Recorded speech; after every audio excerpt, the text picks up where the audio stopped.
Hello everyone, and welcome back to my channel. Today I want to talk about some of my own ideas about what I would like to see in a sequel to Prometheus and Alien Covenant.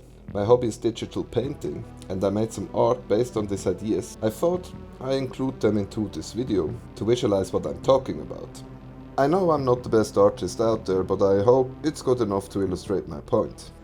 So the idea came to me after I heard the interview from Ridley Scott about how he wants to expand the Alien universe. Sadly, his prequel films were not that impressive, but I already talked about some flaws in another video. There are still interesting elements in it, who I think could be used to make something cool with it in a future Alien movie.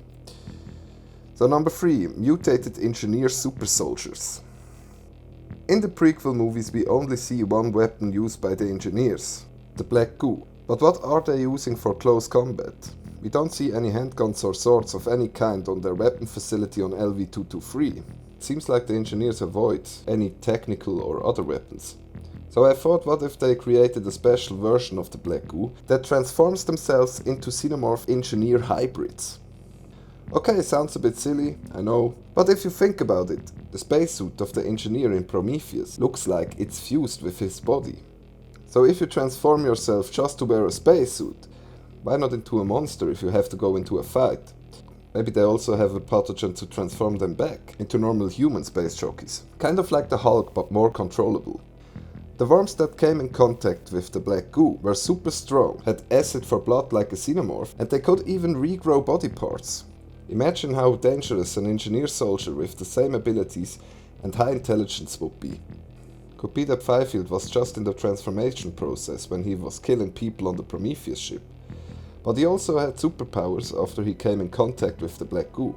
Seemed to be the same abilities that the worms had. Maybe it takes a while until you get your conscience back and finally become a monster super soldier. So maybe the engineers have to close themselves away in the transformation phase. I know it's a strange way to fight the war, but the engineers are strange people. Number 2, the deacon alien. Kind of a basic interesting creature from Prometheus. Sadly, it just shows up in the end of the movie, and is kind of a fan service because it looks like some kind of xenomorph. I think it would be interesting to see this creature back in adult form. I would give it some abilities that could make it even more dangerous and creepy than the xenomorph. They could bring back something cool from the original Alien. One concept of the xenomorph's life cycle in the original was egg morphing. The concept is about the xenomorph putting his prey into some kind of liquid that lets him transform into an egg. It's a frightening idea. I mean, you can still be alive to a point in the morphing process. Must be a terrible experience. Sadly, the scene was cut out by Ridley Scott, because he thought it would destroy the pace of the final scene. It kind of damages the speed and thrill of Ripley's escape at the end. But it would have been a very creepy and intense scene if it would have taken place in another part of the movie. So James Cameron replaced the egg morphing concept in his sequel, and now the xenomorphs have a queen who lays eggs.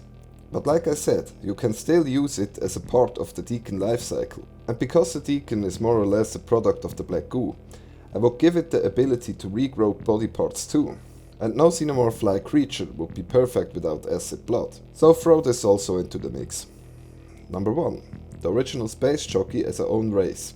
So when I talk about this idea, I refer to the original space jockey as space jockey and the humanoid engineers as engineers.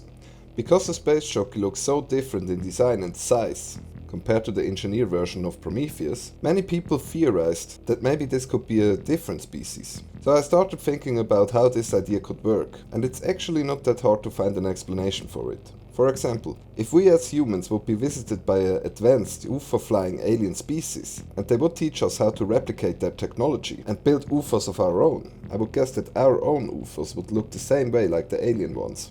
If you assume that the same thing happened to the engineers, it would not be illogical that their technology looks kind of similar. And maybe they were visited by this other race when the engineers were still a primitive race, and so they worshipped them as gods. This could explain why the design of their spacesuits look like space jockeys. I mean, if it's not a design choice with a reason behind it, it seems to be a very unpractical kind of spacesuit.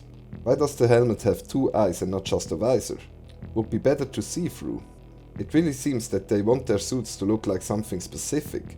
Maybe some engineers are chosen by the space jockey race to be gene manipulated into some kind of advanced space engineer. Would explain why some of them have this Giger-style biosuits and some of them are just normal human looking. So overall could be that the space jockeys are still a own part of this universe.